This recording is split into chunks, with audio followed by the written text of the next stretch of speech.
his ceiling, if it works out, his ceiling is Yeah, I totally agree. GOAT. Okay. Totally agree. Not that last part.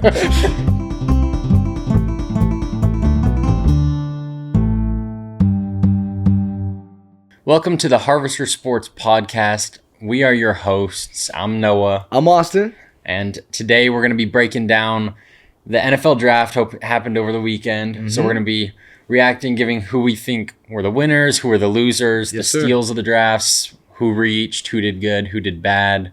Yeah. And you tell us down below, how'd your team do? My Giants did pretty well. His team did all right too. Who's my team? I don't want to say it. I was curious who it was going to be. That's why I was like, I'm going to leave it vague. Well, the conspiracy is that I've always been a closeted Commanders fan. So yeah, secretly. I don't know where that came from, but the Raiders had a good draft too. I'll say that. No hate there. You want to get right into it? Do you want to go first? Let's each say a couple teams that we think were big winners of the draft. Teams that, regardless of whether they had a lot of picks or not very many picks, that they did really well with what they had. And they came out on top. Okay. So, yeah, okay. So, I think that one of the biggest winners of the draft was the Seahawks. I think that Witherspoon is potentially a generational talent. I'm super impressed with everything I've seen of him. And you don't throw that word around like random people on the internet either, generational talent. No, I think he legitimately has the potential to be like Revis Island type. But he's super physical too. The way he hits is, he's super fun player to watch, and I think he'll be a lockdown corner. I think some people had him going potentially a little bit later. But I think he's a top 5 pick for sure. Best player at his position and really a top 5 pick, I would say. And I think that was a great pick. I think he's a great fit for Seattle, and he'll be really good there. And then pick number 20? They picked JSN up at 20. I think he's a fantastic wide receiver, has the potential to be like one of the greatest slot receivers in the league. Really great at that, and more you see NFL teams learning how to utilize slot players, utilize that slot receiver, and I think JSN is pretty much as good as it gets.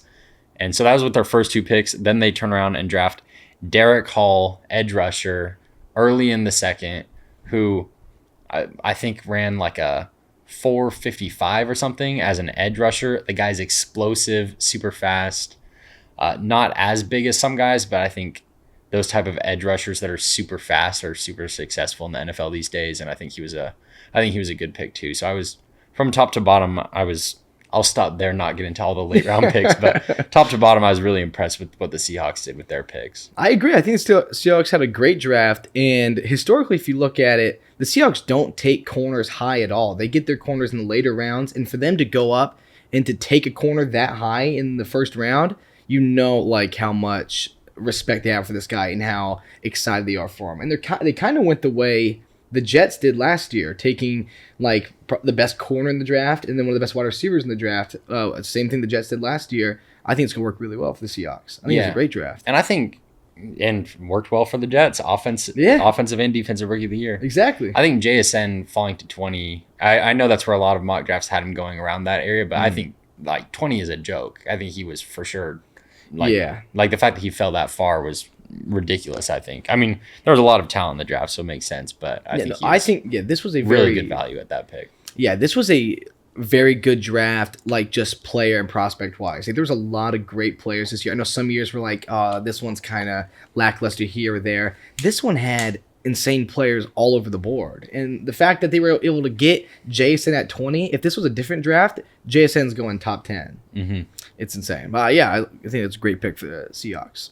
Could be Legion of Boom 2.0 with picking up 2 really good defensive players there, edge rusher and corner. Yeah. Okay, so I'll go. My winner of the draft, or my first winner of the draft, has got to be the Eagles, even though they're in the same division as the Giants. Yeah, of course, what happened with Jalen Carter, scary stuff, still figuring it out. But the fact that he fell and the Eagles were able to move up and get him at 9, insane. Jalen Carter is probably like one of, if not the best player in the draft. He fell because of the situations around him right now. We'll see what happens with that, but that was a great pick. Then Nolan Smith at 30. That dude is so fast for an edge rusher and so versatile. It's insane that they were able to get two of the best defenders in the first round. Like, great picks for them. And then going and get Tyler Steen, the offensive lineman, in the second round. That's great too, because you got to protect Jalen Hurts. You found it's so hard nowadays to find that quarterback that you love and you're able to build around. And the fact that the Eagles were able to get two defenders, so now Jalen can kind of sit on the sideline and relax a little bit, right? And keep up that insane Eagles pass rush. And then you get the O-lineman to protect him. I think the Eagles did a great job of their picks this year. Yeah, I had the Eagles as one of my sort of winners of the draft too, because I think they did really well. That's obviously kind of really contingent on if Jalen Carter plays out, because there's question marks there. And outside of the off the field stuff, his pro day was really disappointing and really didn't go well. But if he puts like the off the field stuff goes away and gets back to playing like how he was playing at Georgia, then I mean he's the ceiling is like, I mean, the ceiling is like best defensive player of all time. Essentially, is the ceiling. I'm not saying that that's like what I expect from him or what or what I think is going to happen, but I'm saying that like he'd be one of the best defenders in the league. And so the fact that if that is what ends up happening, and I just want to say I think the Eagles, picking him, I think the Eagles had a really good draft, but I also get why those other teams all passed up on him, because it's hard. You don't want to think things can be messy and you don't want to deal with it. So I totally get that. That being said, if it plays out, then the fact that they got him at 9 is ridiculous. Exactly. If, like, again, we're not supporting the off-field stuff, like, whatever happens with that. But if it does go away and it's fine and he's, like, not charged with anything, this was a steal at 9, and it's amazing. And it's wild for like a guy like him to say that's a steal at 9. Pick like the 9th pick is a steal. It's like he should have been going 1, 2, 3, like very high. Yeah. Great draft for the Eagles, even though they're in the my team's division. Also, you talked about finding their quarterback that they like and protecting him. How great is that Jalen Hurts has a great season and they make him the highest paid quarterback and draft an offensive line. Like, that's what you should do when you have a guy like Jalen that goes out, has that MVP caliber season. Yes, exactly. Then you're like, here you go, take the money, take the offensive line. Like, that's how you should treat someone like Jalen Hurts. Exactly. So that's great to see. Here's your money, and now we're going to protect you on the offensive side, and we're going to get you a defense and continue to stack it so you don't have to score 30, 40 points a game. You can, like, they are able to win off 20 points or less now. Like, you have a great defense. Your quarterback isn't put in that stressful as a situation. So, again, Eagles, great job. One team that was also a winner of this draft would be the Tennessee Titans. Because heading into this draft, I think a lot of I started seeing more and more mock drafts that actually had the Titans trading up to draft a quarterback somewhere within the top. I think they were picking 11. Mock drafts had them trading up somewhere in the top 5, top 7, top 10 in order to draft a quarterback. They don't trade up. They stay at 11, get the best offensive tackle in the draft, and then stick around and still manage to get a quarterback in the second round, because a lot of people were saying that that's something that they should have done. They don't trade up. They get a great offensive tackle, as good as it gets, that's going to protect whoever they decide their quarterback is, and that's kind of a weird situation because you've got 3 guys that are all have the potential to be really good in Ryan Tannehill, Malik Willis, and now Will Levis. But I think that if they were going with a quarterback, the fact that they were able to help out that offensive line immensely and still get a great quarterback in the second round, I think is really good use of their picks. Yeah, I think you're right. The Titans did an amazing job. And like you said, the quarterback situation will be interesting to see. Because Malik Willis was their pick last year, even though, there's a lot of talk Malik Willis was going to go first round, ended up going in the 4th round. So maybe the Titans aren't that heavily invested. Obviously maybe not if they took Will still. So I think it's going to be very interesting. I'm glad. We were all sad watching our boy Will. They kept panning to him, which is so rude. It was showing the guy in the back all sad. But I think it's a great pick. I think Will's going to do great there. It's good that this year it wasn't just propaganda about the quarterbacks. Yeah. How last year every draft the narrative is always about the quarterbacks. That's always the focus. Like last year, it was like, oh, there's these top 5 quarterbacks. Where are they going to go? What's the order going to be? And then one guy gets drafted number 30, and then nobody else gets drafted for the next 2 rounds, basically. So it's like, but this year, the emphasis was once again on the quarterbacks, and the quarterbacks actually did go early on. So, so it wasn't just propaganda, QB propaganda this time. Exactly. My turn. My win of the draft, another team that won, I'm going to say is the Pittsburgh Steelers. And a lot of Steeler fans that watch our thing are going to be happy. But they did a great job. They got a tackle for their guy, Kenny Pickett, right? They're going to protect him, which is, again, like we just talked to the Eagles, that's the most important thing. Got to protect your quarterback if you think that's going to be your guy. Even if you don't think it's going to be your guy, probably still important to protect whoever you got in the backfield. Kenny Pickett, I love Joey Porter Jr. to them at the beginning of the second round. Basically a first-round pick, so since there's only 31 picks in the first round because of the Dolphins' whole situation. But they get Joey Porter Jr., they get Darnell Washington later, who is an amazing tight end. The only reason he dropped is because they said his knees get swollen. He's just so tall, man. Like, he can't have a little stress. But again, and then their linebacker they took, amazing too. You got to replace guys like Devin Bush and stuff like that. I think they did great. And personally, the Steelers know what they're doing when it comes to getting brownie points, I think, with their fans. Last year, taking Kenny Pickett, the guy from Pittsburgh. This year, taking Joey Porter Jr. after his dad played for so long for the Steelers. They're doing a great job. And it's not like Joey Porter Jr. is bad either. He's a great corner, and he's going to play really well for them. I think the Steelers did great. Yeah, who was it that they took in the second round? It was... They took Joey Porter Jr. with the 32nd. Yeah, the 32nd pick. Yeah. So if you're Joey Porter Jr., how are you wording it to people? Because I'm telling people I was the 32nd pick in the draft, and let them assume what they want to assume. If you say I was the 32nd pick of the draft my year, then they're gonna assume, oh, he was a first rounder. He was a first round pick, and I wouldn't correct. No, them. I would let them believe that. I would just go, yeah, I was the 32nd pick. Because 5 years from now, are people gonna remember like, oh, in 2023 there was 31 picks in the second round, in the first round. Yeah. So that means that he was actually a second rounder. But they're not gonna remember that as soon as you were the 32nd pick. If I'm Joey Porter, I'm for sure being, I was the 32nd pick in the draft. And they're like, oh, congrats on making it in the first round to Pittsburgh too. It's so cool. It's where your dad played. I'm like, yeah, it's very cool. But I think they had a great draft. Getting a tackle for Kenny Pickett, getting a guy that's family's been around the team, and just a great corner in general. Getting Darnell Washington, who's going to be a great tight end if he can keep his knees healthy, which I don't think will be a problem. And then the linebacker is great too.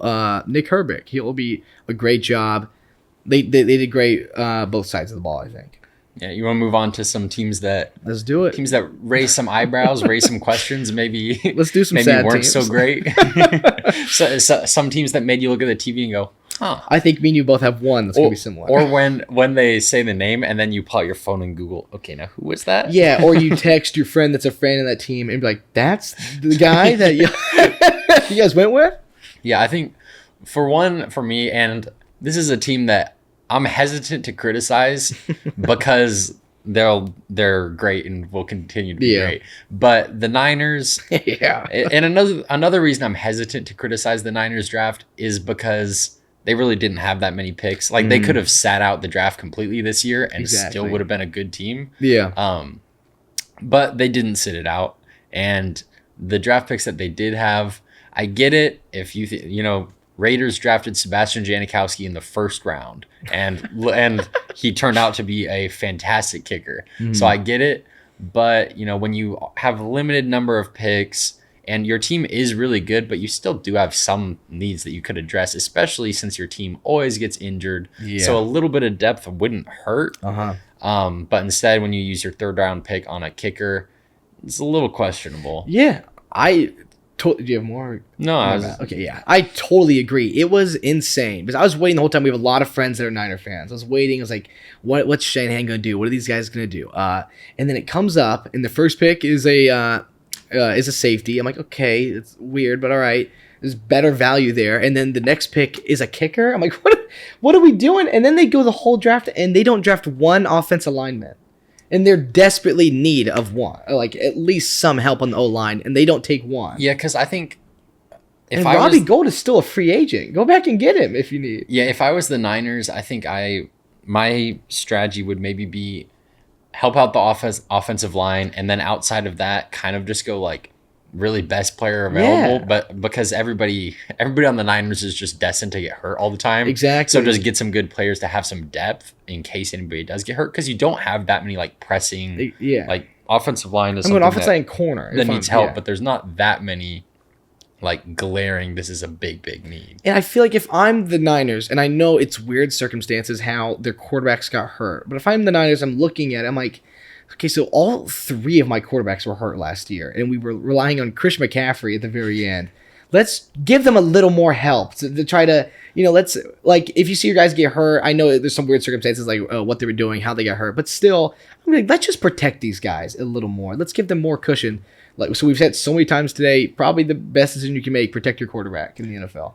Well, and a debate that I've seen all over Twitter and stuff amongst Niners fans and other NFL fans is just like some people saying, okay, but if he turns out to be a great kicker, like when he does make that game-winning kick, then you're going to look back and say it was a good decision. But I've seen other people say, no, when he makes that game-winning kick, I'm going to say, okay, glad he made it. Still think we should have taken somebody else in the third. I don't know. So I don't know. I don't know what level of success he has to have at kicker for it to be justified as this was worth the pick. I don't know if it can be done. I'm being honest. Like that's. I don't know. A lot of Raiders fans would say Sebastian Janikowski's 17th overall was a good decision. So it's just insane to me. I'm like, there's got to be a different route you could have gone here. And I know, like you said, they're the Niners, so you got like they probably have a plan. We're gonna hate them, even though they're great every year, and they still make things work. But it's gonna be brutal when a couple years from now, when there's like these great players and we don't know who they are yet, but great players that were drafted in the 4th, 5th, 6th, 7th rounds. Yeah. And then they're going to throw up the graphics of like, here's everybody the Niners didn't draft when they drafted a kicker. And then put up like future Hall of Famers that nobody knew we were going to be. As a Raider fan, I've done that, where I used to scroll, I'd be like, guys, look who we could have drafted. Just scrolling through. I think like even if the Niners had 1st and 2nd round picks, like if they had 1st and 2nd round picks, then I would have looked. I would have looked at the kicker draft choice and been like, okay, it's fine. It's one of your later picks. But that being your opening 2 is a little different to me. Yeah, a little wild. Okay, so my loser of the draft, is going to be the Miami Dolphins. So the Miami Dolphins, they're again, like we just talked about, their 1st round pick was taken away because of their tampering with Tom Brady and stuff like that, right? But it's a crime to make some money moves. It's a crime to watch Sean Payton and Tom Brady. I think everybody wants. I'd want him too. It's whatever. But it just was a really weird draft for me because what were their needs? O-line, tight end. What was not their need? Corner. When they just traded for Jalen Ramsey, and what did they take with their 1st pick? Corner. I was like, okay, that's weird. Let's hope they take care of tight end now. Nope, don't draft the tight end. I was like, okay. Let's hope they take care of the offensive line now and protect Tua, who had 36 concussions last year. Let's not, and then they went and decided, let's not take a corner or O-line till the 7th round. I was like, okay, Dolphins, you know what? Apparently you guys got your own plan. Do what you will. I just think it was a really weird draft. Going corner first after just getting Jalen Ramsey. I was like, okay, cool depth. All right. And then no tight end. I was like, okay, probably needed one after Gesicki and stuff. And then not protecting Tua, who got hurt so long last year. I sound like a broken record saying draft a line, but it's just what happens, man. Well, you talk about the O-line. I get that it's never a flashy pick. Yeah. But the more and more football I've watched, the more I've realized, like, if you do draft an offensive tackle or an offensive guard, nobody is ever going to say, like, unless you totally reach, but if you just draft best tackle available, best guard available at any time, 99% of the time, nobody's going to say bad pick. Yeah. Because everyone, like, oh, you're a little extra protection for your quarterback. Nobody's going to hate on it. Like, that's never a bad move. Nobody will say it's a reach to draft that guy unless it's, like, there was a better tackle or there was a better guard available. Exactly. But I was going to say, in my head, I was just the whole time. Exactly. Like, sometimes just rely on the ESPN mock drafts and be like, oh, this is the better offensive lineman. But still, I just think it was really weird. The corner pick was weird to me because just got Jalen Ramsey. I understand if you want more depth. You still have Xavier Howard. I don't know, man. It was weird. And then not going in on tight end when this draft had a lot of great tight ends, and this was a great tight end depth class. I don't know. Maybe Ben Urosing ends up as a Dolphin. next year. We'll see. Yeah, another bad team in there. Yeah, another team that I wasn't super wild about their draft, that I was a little concerned about what they did, would be the Patriots. And I want to say there are some, particularly the late rounds. Yeah. I think I really liked their picks, but it was kind of just not even particular players, but position-wise what they chose to do. And I get Belichick is a defensive-minded coach, so maybe that's where his head is at, is that he always wants to make sure that he has that like top 5 defense every single year. And I get that. He's a great defensive coach, but like Mac Jones is fighting for his life, and we can't like give him some weapons would be, I think, a good thing. Especially, I mean, that offense compared to years past is just really not really standing out. It's not. Yeah. It's not great. And so the fact that they took as long as they did, I don't think they took offensive weapons until like day 3 or something. I just think you already have a lot of fans turning on Mac Jones, and there's a lot of questions flying is Mac Jones the guy? Is Mac Jones not the guy? Is it time to move on? When is it time to move on? But you also aren't giving him the weapons to be better. Yeah. And I don't think that's fair. I would have liked to see throw out a name. JSN would have been put a slot guy on the Pats, let him cook. Just throwing out a name. Easiest Hall of Fame career of all time if you put JSN on the Patriots. That's money. I totally agree. You're always worried to insult Bill Belichick. I feel like he's listening somehow, but I did think they had kind of I don't know. Some like a lot of drafts, you can see what their plan is, where you're going. This was another one, just like we just talked about with the Dolphins. I didn't really see what they were going for, and it was, to me, just a lackluster draft. I think. I got another bad team. If you want to do one more. Yeah, I don't, but talk. Okay. Speak. So my last team. Speaking of lackluster drafts, my last team that I felt didn't live up to expectations or just didn't draft well. Sorry, no, it was the Washington Commanders. Sorry for throwing it out. I just think with a team that needed, if Sam Howell's going to be your guy, like not even talking about offensive line, it sounds like a broken record saying draft a line. Of course, draft a line. But with a team that seems like they're making the statement, Sam Howell's going to be your guy, at least going forward, I feel like you got to get him more weapons. After, like, Diami Brown hasn't been able to produce in the 2 seasons he's been playing. I know Scary Terry's still one of the best wide receivers out there, so that's great. But he still needs help. You still need help at the tight end position. Another wide receiver could have helped. And instead, going safety and corner was a little weird to me. I just think you should have focused more on the offensive side of the ball to really help Sam Howell, who's a young quarterback and is going to help in a really competitive division. So maybe I guess I do see it if you're like, oh crap, these guys are going to score a lot of points on us in the NFC East. Except that the Commanders have a top 5 defense, or last year they were a top 5 defense. They were at a point where it's like, if your offense is mid, you would be in the playoffs. That's exactly what I'm trying to say. Like, it's Wobbs, you have this good defense, and then you say, like, okay, so let's double down because, it's like they're trying to play catch-up. The other guys in our division are really going for it. You know, Darren Waller coming to the Giants, the Eagles locking up Jalen Hurts, the Cowboys being the Cowboys. But it's like, I don't know, Commanders. I felt like you're still just playing catch-up and trying to be like, we just got to stop them on defense. But then it's like, you stopped them. Now, can you get points on the board? Not with that offense you're rolling out there right now. I think you still need help at the wide receiver, tight end, and even running back position still. Well, they always say the best offense is a good defense, but you know what the best defense is? A good offense, probably. Amen, brother. Yeah. We gotta help each other out. Yeah. So Commanders, another lackluster draft for me, I think. One of my biggest steals in the draft to me is a second-round pick, Mike Mayer for the Raiders. I was really high on Mike Mayer. I think it's really disappointing to me that you didn't pronounce it. Like, Michael Myers. Michael Myers. Which also, like we talked about while watching the draft, you guys are messing up the social media teams out there. You're messing up the they were making puns about the Irish. And about make puns about him being Michael Myers. And then a Voorhees being drafted later in the round. Like, it's perfect. Yeah, that's facts. But Michael Mayer, I think he's not going to blow you away with like his athleticism or speed, but he is an amazing just all around good talent guy. He can block really well. He's still going to be great in the passing game, even though he's not going to be fast like Darren Waller was or Kyle Pitts is. But he's going to be able to come in and do whatever you need him to do. And I think that's going to be a great addition for the Raiders. I liked him more than the Bills tight end, who I'm blanking the name right now. Kincaid, right? Yeah, Kincaid. Yeah, I'm blanking. Really? Yeah, I liked Mayer more, but that's probably who I'll be drafting in fantasy. Spoiler, but but yeah, I think the Raiders got a great guy with Michael Myers. Yeah, I think which is interesting to see them take that pick because after not re-signing Foster, trading away D-Wall, that tight end spot was open. Yeah, we knew. And they bring in OJ Howard and Austin Hooper.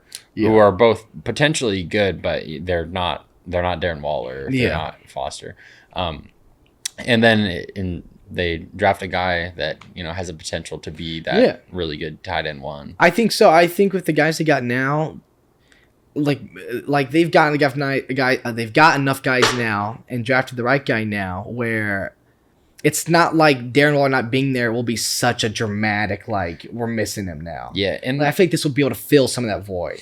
Yeah, between him and, I think they'll still continue to utilize based on the moves they've made, the Raiders will still continue to utilize the tight end position quite a bit. Yeah. Especially, OJ Howard is one where, I watched so much of him in college and he was so good, but he just hasn't been able to stay healthy for a whole season and hasn't ever tapped into that full potential. But if he ever does, then it'll be good. So, and it's coming from that Patriots offense. These guys are going to utilize tight ends a lot. So I think the move they made, drafting Mayer, a big steal. It's a good pick for the Raiders. Yeah. Who do you got? You got a steal in there? Yeah, I'd say I think that one of the biggest steals of the draft was the Colts drafting North Carolina wide receiver Josh Downs in the 3rd round. He was number 79 overall. And the reason why he fell is super obvious. It's just he's undersized. That's what his draft profile will say. His weakness is undersized. 5'9", 170, something like that. But, the man, if you watch his film, he is spectacular. Last year had 94 receptions in 11 games, averaging 8.5 receptions per game.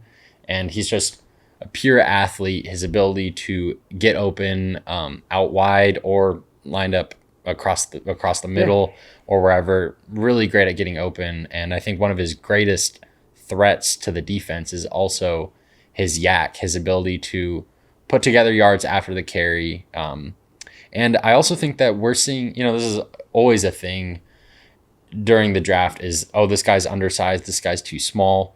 We see plenty of examples of guys being successful in today's NFL despite that size. I don't think everybody has to be a Calvin Johnson, DeAndre Hopkins, Larry Fitzgerald, these massive guys. You've got Tyreek Hill, you've got Hunter Renfrow, there's guys that are able to be plenty successful, not being massive. Everybody looks for those massive guys, those 6'6" monsters, but it's just fact you're not gonna be able to find. There's not that many of those going around. So he's gonna be a great pick for the Colts, and Richardson going there too. It's gonna be very exciting. Yeah, I think of him as a comparison I'd make is Hunter Renfrow. I think he's stylistically really pretty similar. Yeah, I agree. That's a great pick for the Colts. Another steal for the draft I had. This one's for the Giants. Finally, John Michael Schmitz. That felt like a little riddle I could have said. You said that really fast. Yeah, John Michael Schmitz. I thought you were for sure there's a nursery rhyme or something. Well, yeah, my bad. So I'm always excited drafting an O-lineman. This time, probably the best center in the draft, protecting Danny. I love this pick. O-line is desperately where the Giants still needed to go. They've done great the last 2 years drafting O-line, drafting 2 of the best tackles the last 2 years. I love this pick. In the 2nd or 3rd round too, perfect. Protect Daniel Jones. Give him time to hit guys like Darren Waller now. I still, I like the addition of the wide receivers they made also. Let him get Saquon out there. Let him get Darren Waller out there. Protect Danny. Keep him up on his feet. Let Danny run around a little bit. Great pick. I love this for the Giants. If people want to hate on Danny for fumbling all the time, then don't let him get hit. Then he probably won't fumble as much. Hey, if you don't want Danny to get hit, then just protect him. It's that simple. Yeah, so this is going to be a little confusing because this is coming from a team that I just said had a really questionable draft, but I do think they potentially took one of the steals of the draft. I think the Patriots drafting Kayshon out of LSU, the wide receiver position, in the 6th round, I think that has the potential to be a really big steal. And I mentioned that I was not super happy with what they did in the early rounds, didn't get any new weapons for Mac Jones. But then in the 6th round, I think this was a really good pick. This is a guy who traditionally lined up in the slot in college. And we know how the Patriots love their slot receivers. If you want to be successful as a slot guy, New England is a pretty good place to do it. And like you said, I'm not hating on the pick, but would have rather JSN be in the slot, like we said, right? Well, yeah, if we're comparing like first round to 6th round. Yeah, like just because they find one good guy, like, we put him as our lackluster, like one of the not, like as a loser of the draft, but they can find one guy in it, Yeah, and Kayshon is an interesting one because at one point in his career, he was probably going to be first-round talent. His first year at LSU, then he hurt his ankle, struggled to come back from it, hasn't really ever fully bounced back. At least that's not what it looks like from the stats. But if he does tap back into what he was doing before, then the fact that they got him in the 6th round is an absolute steal because that was first round. The way that he was playing his first year at LSU, which was the year that Jamar Chase elected to sit out, and then he stepped up, had a really great year in his first year at LSU. If he plays like that in the NFL, in the slot for New England, then it'll be quite a steal that they got him in the 6th round. I love it. You want to move on to some of the best quarterbacks now in their landing spots where they went? Yeah, let's talk about the quarterbacks. Let's do it. You want me to go first or you want me to do it? Yeah, well, I mean, let's just go in order. So the first quarterback taken was Bryce Young. Yeah. Taken by the Panthers. And I don't think any of us were really surprised. Were you surprised? No, I kind of... If this wasn't the pick, then I would have been surprised. I've been way more surprised this wasn't the pick. I think Bryce Young went to a great spot. We knew where he was going to go. I think this is easy pick. Yeah, I would say that the reason why, if I were to sum up why I think they went with Bryce Young and why Bryce Young is a good fit for the Panthers, it's essentially that some of the other quarterbacks in the draft could be successful in particular situations. Bryce Young has the best chance of being successful in any and every situation because of his adaptability. Right now, the Panthers have a lot of question marks, not that many weapons on that offense. There's kind of a lot of weird stuff going on. But I think Bryce Young, one of his greatest strengths, if not his greatest strength, is his ability to, as a play breaks down, continue to keep the play alive and make something out of it. That is a skill that I think is going to be really important on the Panthers, going to a team that's not an established great offense, but a team where he's going to have to do a lot of adapting. A lot of plays are going to break down, and he has shown ability to be able to adapt to that, find guys open, get guys open, and do that. I also think I actually really like Adam Thielen for him getting added to the Panthers this year. I think a rookie quarterback coming in, having a veteran guy that can get open over the middle of the field, I think is going to be really valuable for him. And I think Adam Thielen will have a good season. I think this was a great pick for the Panthers. And even though, I'm a Carr, Derek's with the almost said Titans. That'd have been wild. Derek's with the Saints now. This just in. Yeah, I'm sorry, guys. I'm probably breaking news. But Derek's with the Saints now. I like that the Panthers are being like, no, we don't want this dude just to come in and say like, oh, our division's so easy, just run it. Like they're trying to be aggressive, and they're like, they don't like the talk anymore of like, oh, this is the easiest division in football. We're gonna come out here, we're gonna make a push. And I think Bryce Young to the Panthers is great. And like you said, getting Adam Thielen, it'll be a great veteran wide receiver for them to work together with. I think it's great for Bryce Young. Yeah. Yeah, you want to go to the next one? Yeah. You want to go? You want me to go? Which one do? We use both. This is all good. I can Let's go. talk simultaneously every other word. I say a word, you say a word. The. Yeah, thank you. With pick 2, the Texans taking CJ Stroud, and then, of course, making the splash to pick 3. Move up to the 3rd pick also, back-to-back. I'm going to say I like CJ Stroud more than Bryce Young, personally. Even though I knew Bryce Young was going to go to the Panthers, I like CJ Stroud more. I just think that for the Texans, how the Texans play football, I think this is going to be a really good fit. Even though, personally, I thought they weren't going to go quarterback, I think. I for some reason, something in me was like, maybe they'll let, I'm blanking on his name right now, they'll let, who's the Texans quarterback? Davis Mills. Yeah, Davis Mills Cook. But I mean, if this dude, if you have the chance to take one of the top 2 quarterbacks, you gotta land him. So I like CJ Stroud here. I think he's gonna play great in Houston. I think Houston really is doing an amazing job of turning it around. I think the Texans are gonna be like, I'm not trying to be funny, it'll be an actual force to be reckoned with. My bad. Some bold claims being made right now. Since when are the Texans turning stuff around? My goodness. I think the Texans. Yeah, I think so. The Texans. Did this happen over the past week? Because it didn't happen before that. Yeah, yeah, I'm excited to see CJ Stroud play for the Texans. I think it'd be really good. Yeah, I think there's reason to be cautiously optimistic. The Texans have that new offensive coordinator that was an assistant under Shanahan in San Francisco. I don't really know anything about him. Yeah, but if Shanahan rubbed off on him, if he's at all like Shanahan, we know that, like, when it comes to offensive play calling, Andy Reid and Kyle Shanahan are complete geniuses. They're as good as it gets. And Shanahan, the one thing that he consistently does on offense is he draws up plays that just get receivers open. Yeah. There's just always guys open. If you watch a 49ers game, there's guys open. Yep. And so if the Texans' new offensive coordinator can implement a Shanahan-style offense to any extent, because I wouldn't expect him to be like Shanahan, but if he can implement any of that, just the getting guys open, that is such a huge help for a guy coming in who's going to be probably a day one starter, who's going to come in as a rookie and be expected to take the reins, be the future of the franchise. If you have offensive play calling that can get those guys open, give them space, I think CJ Stroud could be immensely successul in a system like that if it works out. Totally agree. And then pick 4, the Colts taking Anthony Richardson. This was...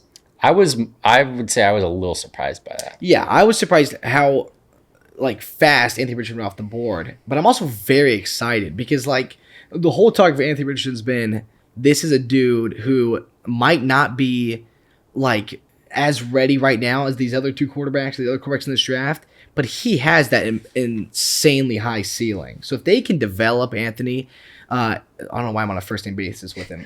Tony. If they can develop my boy Tony Rich, but he's going to be amazing. He's a massive quarterback. He can move. He can sling it. We didn't get to watch him that much in college, but I'm very excited for him, and I really hope the Colts can get the best out of him and can help him further his career, keep getting better. And I'm there's some part of me that's I'm excited. I really hope the Colts can help him flourish, and I'm also kind of scared that what if they can't, and the Colts don't give him that space to grow, and they end up being the reason why he doesn't reach that ceiling, which would be very sad for me. But taking him so high, taking him with the 4th overall pick, they have to think they have a plan to do just that. Yeah, and he's one that I go back and forth on because it's really, I say I was a little surprised, but also I shouldn't be that surprised because it's really easy to see why you would think, like you said, super high ceiling. Yeah. You're looking at 2016 Cam and beyond is basically what he's capable of potentially being. Yeah, is the next prime Cam Newton or whatever. But I think the more I think about it, I think why the Colts with Anthony Richardson makes sense is the new Colts head coach was OC in Philadelphia last year. Yeah, and when he had a freak athlete of a quarterback in Jalen Hurts, he got Jalen Hurts 760 rushing yards and got to the Super Bowl. Yeah. So it makes sense that you would look at Anthony Richardson, who is the most athletically talented quarterback that we've seen in who knows how long. Guy's inhuman. It makes sense that you would look at that and say, hey, I got Jalen Hurts 760 rushing yards. I used Jalen Hurts and we got us to a Super Bowl. So maybe I can do something here.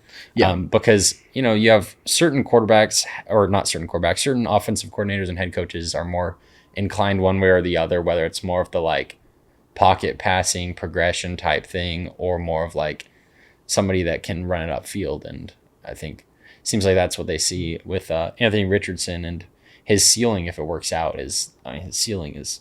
Yeah, I totally agree. Goat. Okay. Totally agree. Not that last part. You want to put this on real quick and make sure me moving that didn't hurt did you anything. Do something funky? All right, let's talk about a friend of the show. Friend of the podcast, Will Levis, our boy. If you want to hear a little bit about want to hear about Will Levis? Any Titans fans out there want to know about their new boy, check out our pod. Exactly. With right Will here. Levis. It's right here linked. if I figured out, when I was editing this, I figured out how to link a YouTube video mid-video, then it's right here. If not, then it's not. And you're just going to have to Google Harvester Sports Will Levis. Yeah, exactly. See what pops up. But, wow, where'd that go? Will, sorry.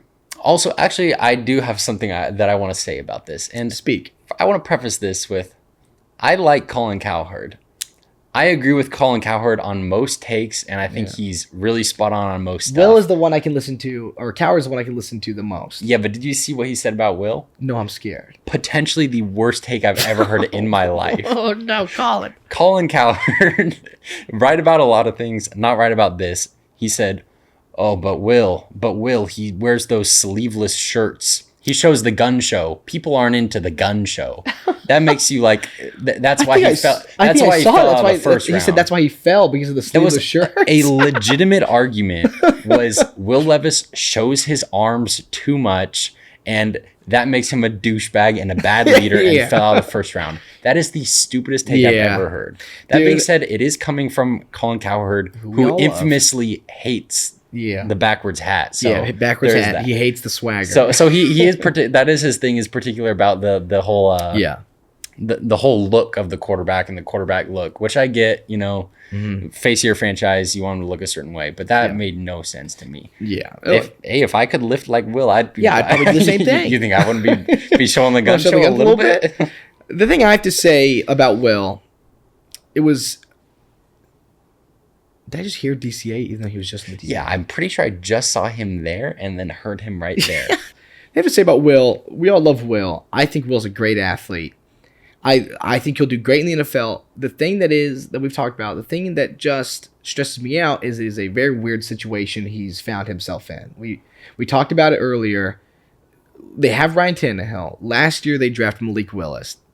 Famously, Tannehill goes off and is like, I'm not teaching this guy. It's not my job. Malik, the better man, says, it's okay. I understand. And then the Titans say, oh, you don't like that? Let's double down and draft a quarterback earlier now. When in a normal draft year, 33rd pick, he's the first pick in the second round. This year, he's the second pick in the second round. Like, it felt like he was falling a lot because he was, he was supposed to go so high. But again, second pick in the second round, it's fine. But I love Will, like I said. I'm excited for him. I just think it's a weird spot he's landed in. And I hope he comes out on top in that situation. Mm-hmm. But again, I love Malik, so I am sad for Malik too, because I was really high on Malik last year. I bet on the hype. I was like, yeah, some team's going to get him and he's going to be insane. But I don't know, it's hard. Because now I got two guys I love on there. Yeah, and it's like I think Will make sense in Tennessee. Yeah. I think it's just an odd situation when you have that many quarterbacks on your roster. And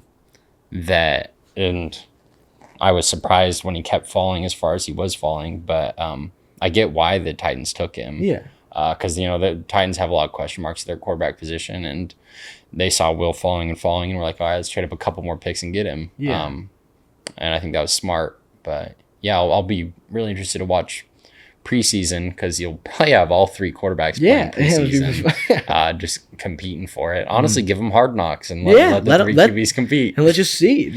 And then, if they put him on Hard Knocks, there's gonna be a shot of him eating a banana or doing his his coffee, the mayo coffee. Yeah. And they're gonna be rolling in the dough. But yeah, I'm excited for Will. Every time they post a video of him with the coffee, they say cash money. Yeah, they go, and our job is done. I'm excited for Will. I just I feel bad for the good situation team wise for him. Just weird situation quarterback room for him, which is sad. But again, I like Malik Willis and hope Tannehill's nice to him. I want to talk about, before we wrap it up, I want to skip down to Jake Haener and Stetson Bennett. So Jake Haener going to the Saints, another Fresno State quarterback, joining Derek, which also weird that, I know we've been talking about him being the Drew Brees. Weird that they're automatically giving him Drew Brees' number on the Photoshops and stuff. Yeah, let's have some respect. Somebody in the Fresno State media room should have taken a second as they were creating the graphic to be like, let's not give him 9. We don't want angry Saints fans in the comments. Yeah, exactly. So someone should have been like, have there been any other number 9s in New Orleans? But again, I think this is a great landing spot for Jake Haener. He gets to work and learn behind Derek. Because again, Derek's an older guy. Don't know how much long. Like if Derek wins a Super Bowl next year, he's probably gonna be like. But I think Jake is landing in a great spot. There's always things of him. People saying he's the next year he's just smaller. He lands in the Saints. Great. If they like him. He's going to get to learn behind Derek, which I think is going to be amazing for him. But again, another sad QB room because I really like Jameis. I really like Jameis too, but it's all right. I think Jake's going to do great as Derek's backup this year. He's going to continue to learn and grow. And if he eventually gets to play for the Saints a few years down the line, great. If he has to go to a different team and play, great. I'm a big fan of Jake. I just hope he gets to learn a lot from these guys. Yeah, I mean, I think stylistically, when you're drafting or getting a backup quarterback, it makes sense that you want them to be stylistically able to fit into the same system as your starter, and I think that's what he does. He can fit in well to a similar system that Derek fits into, so I think it's a good fit. And then I want to talk about Stetson Bennett going to the Rams for a second, because the reason I'm okay with Haener going to the Saints is because Haener's really young. It's fine. He can learn, grow, develop. Now, Stetson going behind Matthew Stafford, he'll be able to learn, grow, develop, but at the age of 25. Well, no, actually, it's Matt Stafford's actually younger than Stetson Bennett, so Matt Stafford will have the chance to learn from Stetson Bennett. They actually drafted Stetson Bennett to have somebody that Matt Stafford can learn from. Yeah, they said let's. Yeah, okay. They said we need some veteran presence in the locker room. That makes more sense. Let's draft Stetson Bennett. Let's draft a 32-year-old. Yeah.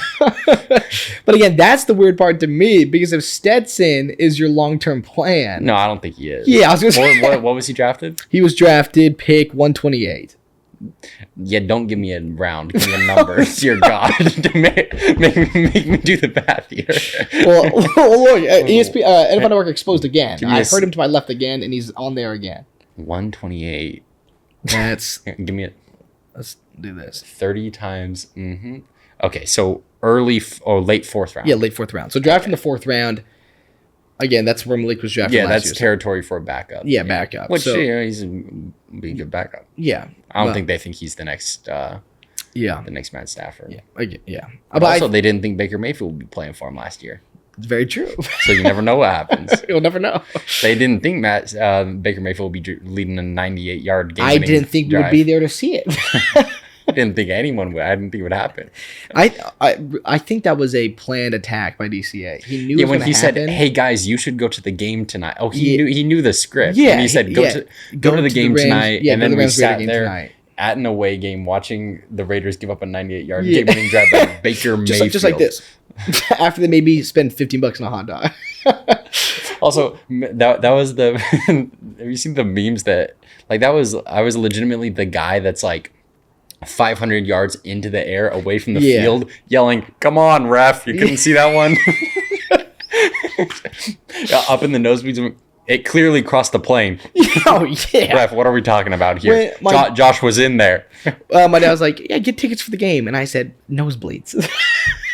I prefer to look at it as an aerial view. Yeah, I like having to bring binoculars. But again, Stetson Bennett, going to Rams, I think it's a good spot for him. Learn by Matt Stafford. If you need him to come in, he has experience, 2 national championships. Hopefully, he'll be able to string you a win or 2 if he has to come in later on. That's all I have to say about that 25-year-old. Make sure to smash that like button and the subscribe button. Smash all the buttons. The comment button, the like button, the subscribe button, the tell your friend smack button. All of them. Hit all the buttons. Go like. Be nice to it. Okay. Dude, tell your friends. We got some cool stuff planned. Tell all your friends that you will report them for tax fraud if they don't subscribe to the Harvester Sports Podcast. And if we see you on MLB The Show tonight, throw me something right down the middle real soft, and I'll probably swing low and miss.